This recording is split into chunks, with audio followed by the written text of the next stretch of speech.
Grassy.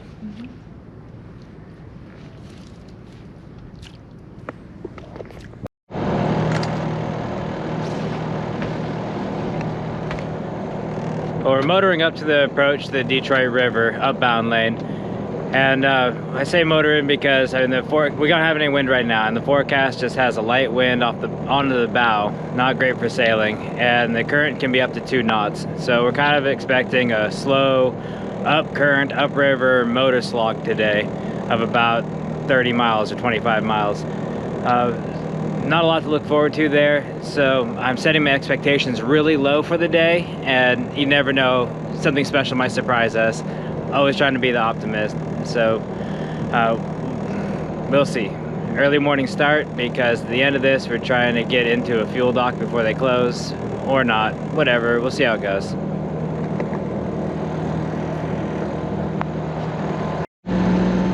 Well, I told you I'd be looking on the bright side, and here's a highlight so far. The weather is nice, and it looks like a lovely place if I was to take a walk around the riverfront. Pretty houses, nice gardens, boats. See, there's some advantages to moving slow. We're moving at a walker's pace anyway, so we're just on a gentle stroll upriver. What do you think, baby? Yeah. Yeah. Plenty of current, that's for damn sure. Little chill in the air. Well, this north wind's bringing in some coolness, so put on my float coat for safety and warmth. And we've got Miss Morgan here. She's gonna show off her Stormy Cromer cap. There's nothing says fall in the air like a Stormy Cromer hat.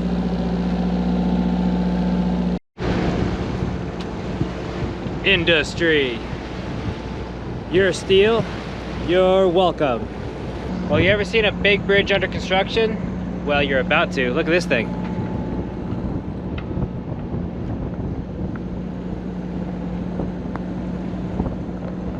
Someday soon, that'll be a bridge crossing the Detroit River. Damn cool.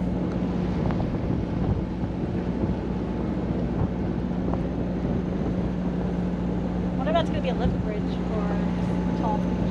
I don't think this can be a lift bridge. I think it's tall enough to fit ships under it.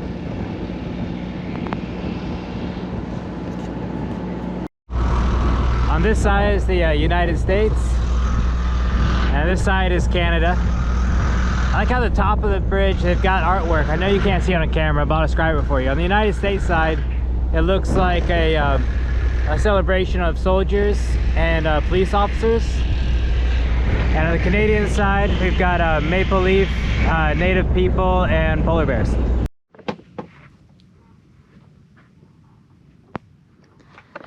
We made it to Lake St. Clair, so we got through the Detroit River. That wasn't a bad day. It was all motorboated. We didn't even take the sail cover off, but the wind didn't stop us. It was on the nose, but it wasn't too much. I mean, the current slowed us down, but it wasn't too bad, and there was a lot to see. It was like being a tourist, a sightseer on the water. It's pretty cool. And you know, it's really unusual for us to have the anchor down at 3 p.m. Like normally we just burn some more miles up, but you know, I feel really accomplished. We did it, and so we're gonna have a little more of a chill time. Speaking of which, I think that Morgan and I's attitude towards the pace of the trip is actually starting to diverge a little bit. And it's actually switched roles. It used to be that I was go, go, go, and she was like, hey, let's stop and see this like thing I see in the guidebook. And now I think that my attitude is we only have like a couple more Great Lakes to go before, you know, work and winter and chores and back to real life. I'm trying to like savor it a little bit. Whereas Morgan, I think, is seeing that it's, I don't want to speak for her, but I think I'm going to try anyway right now. But I think she's seeing that we're like so close, and like we could just like stop stressing about this trip and not have so many worries about everything. And also, if we delay too long, then we may end up like taking risks at the end and like not having good weather windows. And weather windows are going to be like, you know, fewer and far between, because we do need to get to this marina we had picked out, you know, by October 15th. And that's probably common for all the marinas in the area because ice, they want to be done with the haul out season. They have to be done with the haul out season. So we've got till that date to be in some place that we're gonna finish the trip on. And I think that Morgan's looking at that date in the calendar and spurring us on. But relationships are compromises, isn't that right, baby? Yeah. Sometimes we go, sometimes we chill. Yep. What were you just saying? Saying that you remember the Superior hiking trail, and we left on that October 2nd, and the weather was shit for most of it. Yeah. So you're thinking by October 2nd, the weather's gonna be total shit? Maybe. Yeah, you're probably Maybe not right. every day, but most days. Hey, you're the Minnesotan, so I believe you. Let's not freeze our tails off and get to this marina, huh? Mm-hmm.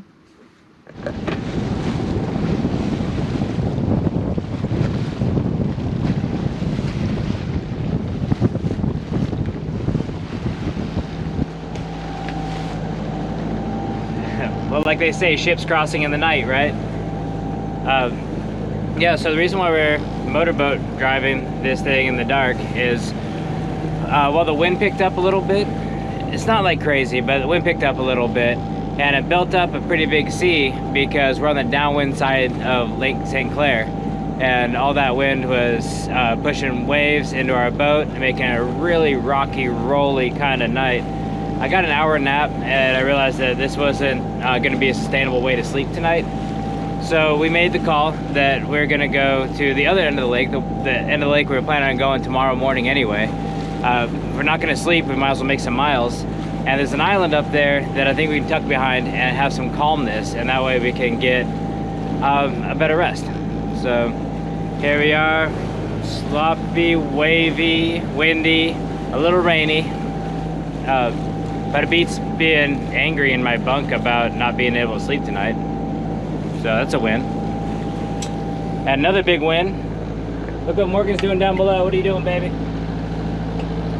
Make coffee cake. Making coffee cake? Is that all? Nothing special? No special ingredients? Chocolate. Chocolate? Bananas. Bananas?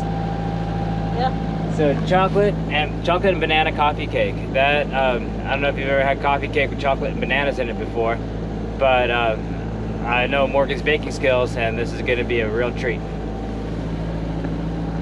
Yeah, that was the right move. Morgan and I got some sleep. Now we're ready to take on the day. It's early morning, but and ahead of us we've got 30 miles. We've got to push this boat upriver to get to Lake Huron against current, dodging ships. But like trying to think of a good part about that. Could be interesting. And we've got this pretty sunrise and this really angry looking cloud here. We'll see. Oh, that's even worse back there.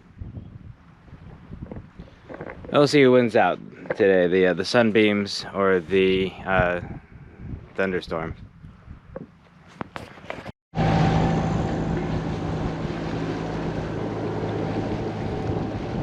Well, we got ship crossings and tight channel, wind against us, a little bit of current, but on the bright side, I guess it's what you call a classic riverboat cruise. Sightseeing at a walker's pace up a river. Nothing to complain about, I guess. We had a little bit of rain drizzle earlier, but that let up, and now it's just chill. Be like this for the rest of the day. Morgan and I are still talking about whether or not we're gonna stop on the other side in Lake Huron or just keep on cooking and doing watches.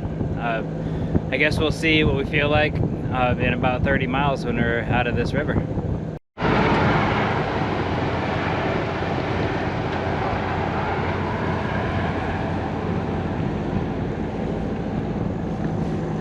Yum. What's for lunch, honey? Yogurt. Yum. And fruit? Fruit, Nutella, nuts, chia seeds, flax seeds. Good work. I think Moosey wants some too. No, he wants to snuggle in the coat. So 16 miles till we hit Lake Huron. We're just doing some trip planning here. The issue is Lake Huron is really like a north to south kind of lake, and we've got a north or northeast wind against us, probably 5 to 15. We'll see how it goes when we're in it, but we're just talking about the idea of just motoring along the Canadian coast side, because if it's northeast wind, then we'll get the waves blocked out and we might actually be able to make some progress. Probably see how far we get through the night, and then come morning we'll be able to close haul across the American side and be able to make some northerly progress that way.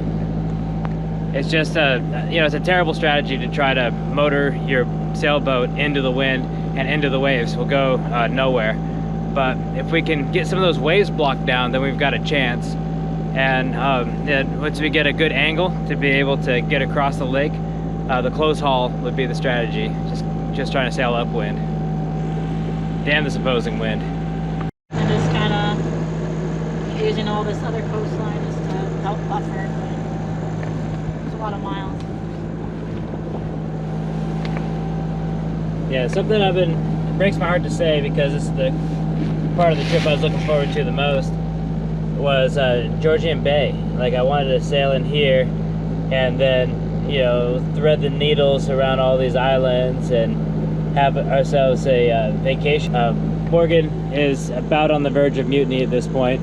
She doesn't want to make any stops. She wants to get this boat tied off in Lake Superior and call it a season. And I don't think I can convince her to spend any time up here, because the whole time she'll be super irritated, want to get going. She's in go mode, no doubt.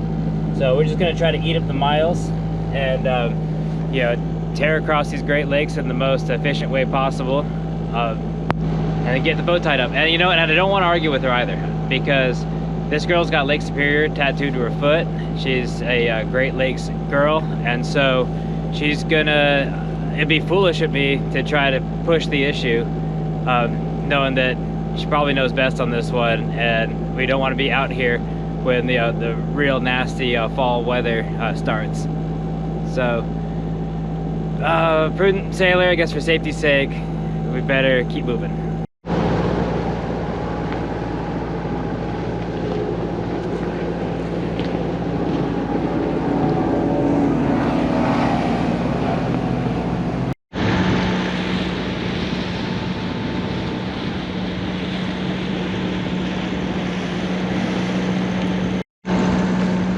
Engine's revved right up, and we're making 2 knots, but 2 knots is better than no knots. We'll get in there, just a little bit of patience. Okay, it's set.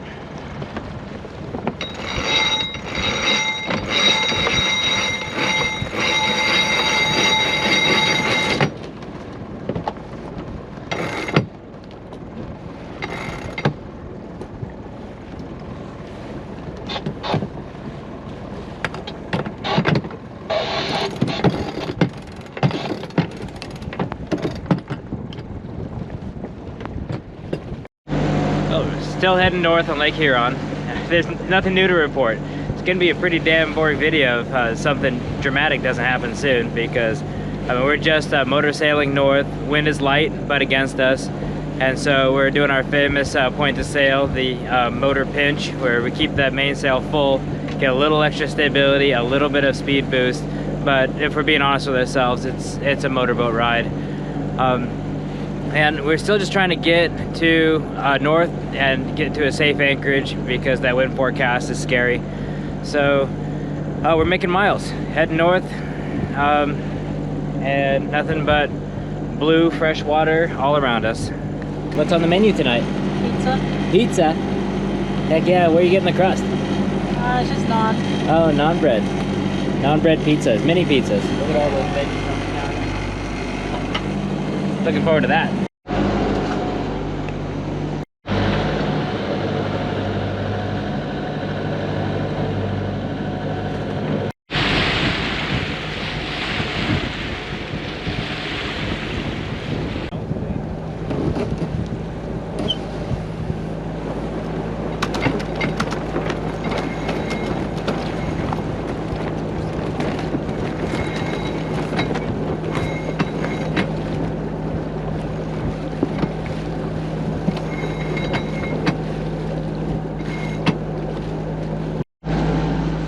Thunder Bay in the United States. So not to be confused with Thunder Bay, Canada at Lake Superior. This is Thunder Bay in Lake Huron. And this is our first American port, and so we're gonna have to check in with Border and Customs. You know, Morgan is being very proactive and had already submitted our entry form. Turns out, so they called us back, that's not how you do it. You gotta either dock or anchor, like settle in and then do our entry report. But one big concern that they had with our entry was fruits and vegetables on board. I guess that's a no-no, no fruits, no vegetables. So we're gonna resubmit our form when we get in, do it proper, and this time we've got no fruits and vegetables on board. You might say we're lying. There's a little gray area here. We're not quite lying, because if they decide that they need to come board us, maybe they don't believe us or whatever, we're gonna put all that into a big soup. Now we don't have fruits or vegetables anymore. We just have a bunch of soup, because we refuse to like deep six our vegetables. Besides, it's not really in the spirit of this whole Customs and Border Patrol anything to like show up to a marina and be like, oh shit, we got fruits and vegetables, I guess I'm just gonna throw them in the lake. Like that's not a good plan at all. So we're gonna have discussed soup, and then we've got a lot of bananas, so I see like banana bread in our future. So anyway, when we put in the form this time, no fruits or vegetables with a straight face. None. Nope. Cruise ship here for a visit. Maybe come check out the fish or the shipwrecks or whatever they're doing here. I know we're not here to check out any fish. The reason why we're in this particular bay is because it offers great protection from the north, and there's a high wind warning, and it's going to blow up out of the northern quadrant, and we just don't want to be caught out there in the spicy weather. And the reason why I'm wearing sailor's tie-dye is because I'm going to do a boat repair while I'm here. I'll show you what that's all about.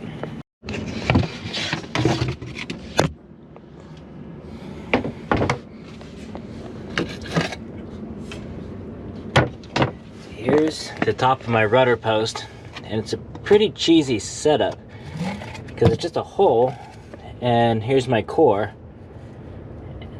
Good thing, I mean, my core doesn't feel like mud or total squish, but it's just not a smart way to have just like open core and, you know, let water seep in there. If you look closely, the hardware is sunken in, and that hardware is sunken in because I keep tightening down more and more the hardware that holds in my top rudder bushing, and it's developed a thump under your feet. And I just did the lower bushing like 2 years ago, and I feel pretty confident in that repair, really confident in that repair. It might be that my bushing in here, it may be that it's worn thin, but that's not something I can fix right here. I'm not going to be able to machine down a new bushing on board. But one thing I can definitely do is, you know, that soft core in here, definitely, that's why this hardware keeps sinking in. So I'm going to pull out these bolts, and I'm going to over drill, and then I'm going to fill full of epoxy, and then I'm going to drill new holes for the hardware. That way the epoxy gives like a hard column of material that won't compress, and it'll also be totally waterproof and future-proof against water intrusion. And while I'm here, I'll sand back some of this, or gouge back some of this core, and I'll fill that full of epoxy too. That way that's going to be waterproof forever. Just have to be kind of careful not to glue in my top bushing with the epoxy. So a little bit of tidy work there. And you know, we'll see. I'm hoping that's all we need to keep that thunk, thunk, thunk, minimize that action. And I do a similar process to every bit of hardware on board. Everything that goes through the core needs to get over drilled, filled with epoxy, and then re-drilled. That way I know that it's got a nice uncompressible column, and also that keeps it totally watertight and sealed away from the water. You know, we don't need any water getting into that core, because that core is just made out of end-grained balsa, and that's something that soaks up water like a sponge. And you see boats in every yard everywhere that's got soft decks.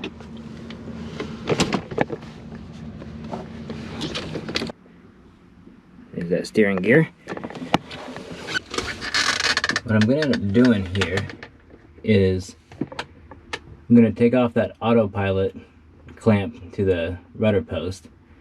That way I've got room to slide down my bushing, you see at the top there, because there's a glue seal there that's clearly not holding.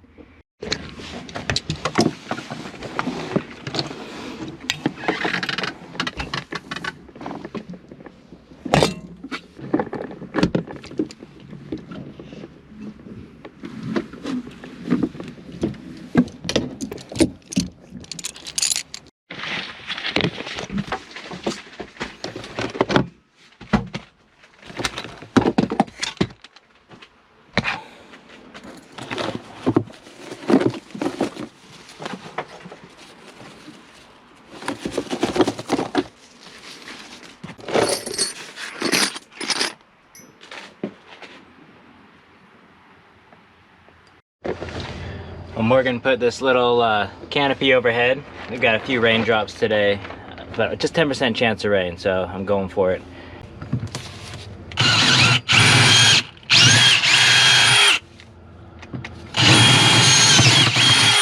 I love having a battery-powered vacuum on board. Makes quick work of the mess.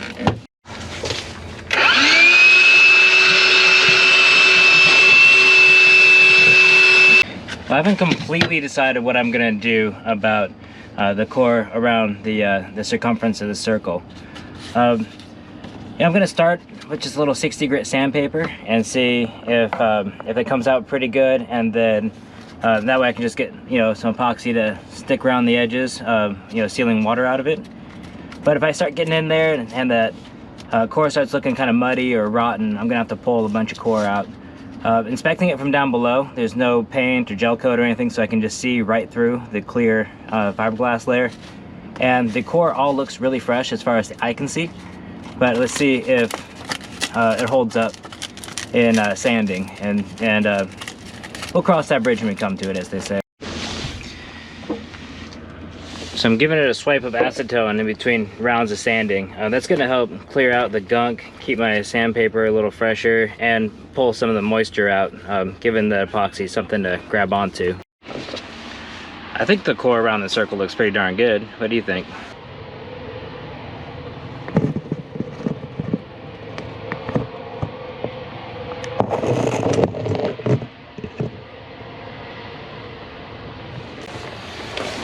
I don't see any rot, just got some grooves, but that's going to be a nice surface for the epoxy to hold on to. I think it's going to be a good surface. I'm going with it.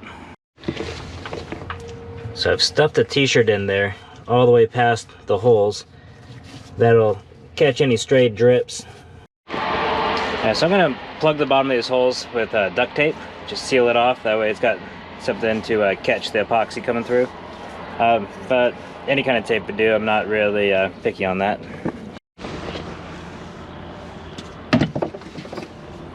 Morgan's insisting on clear tape. So, happy wife, happy life, or choose your battles, catch a cliche, whatever works. She wants clear tape.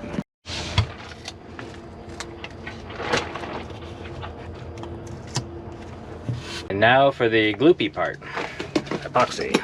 Here's my little kit.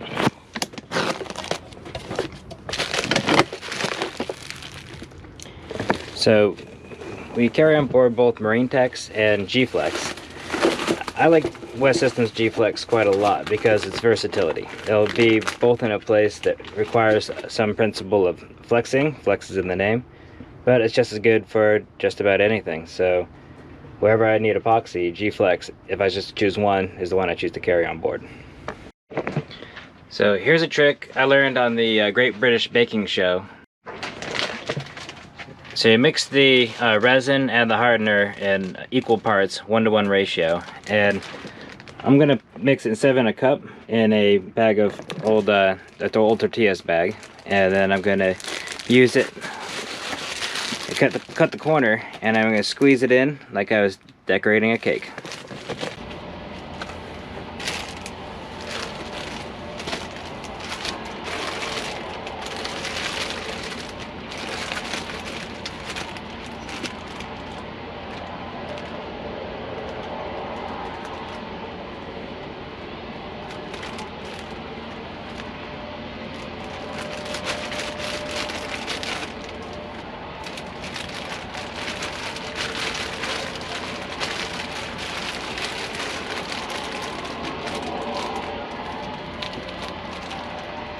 If there was any helpful tip in this whole video, it might be that vinegar makes the best cleanup solution.